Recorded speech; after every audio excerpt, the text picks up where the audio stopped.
Auto Museum of Volkswagen in Wolfsburg is just the right place if you want to trace the history of one of the most popular cars they have ever made, the Beetle. The Beetle is an iconic machine developed on the orders of one Adolf Hitler, who wanted to present the people of Germany with a car which was affordable yet practical enough to meet their daily requirements. And to make such a car, none other than Ferry Porsche was entrusted with the job. The result is a car which became the largest selling car on this planet and continued to be in production in its original shape and layout till the turn of this century, some 75 years later. And now it's a collector's item for many.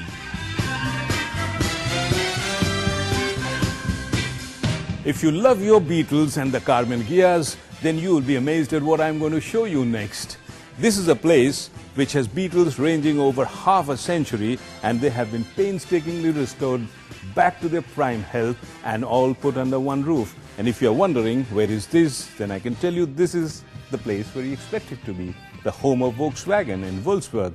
And this is the museum created for the carbon gears and the Beetles.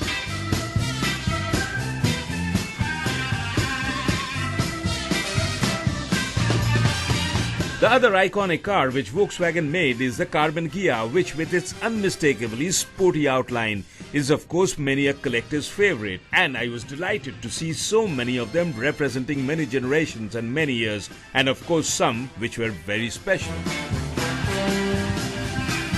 I think the Carbon Ghia is one of the best looking cars ever made by Volkswagen, and I simply love them, even if they happen to come in color like this.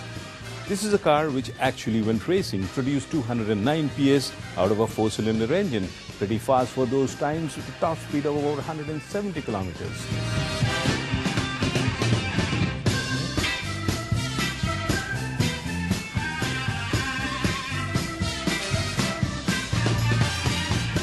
The Beetle is one car which dominated the market at one time by its sheer numbers, and there were many owners who chose to make theirs somewhat different. The result here is a huge variety of Beetles, and some become like this one, with a stamp collection from the world over pasted on its bodywork, or this one which was converted into a wicker basket, and another one which for bodywork used plenty of wood. And this one had a different idea about shedding weight. It simply shed off the body panels and used just a metal frame instead. Creative owners found different ways to dress up their Beetles and make them stand out.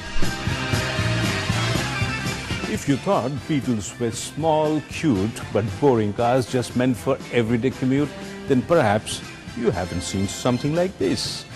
255 brake horsepower, a 6-cylinder engine with a top speed of 210 kilometers.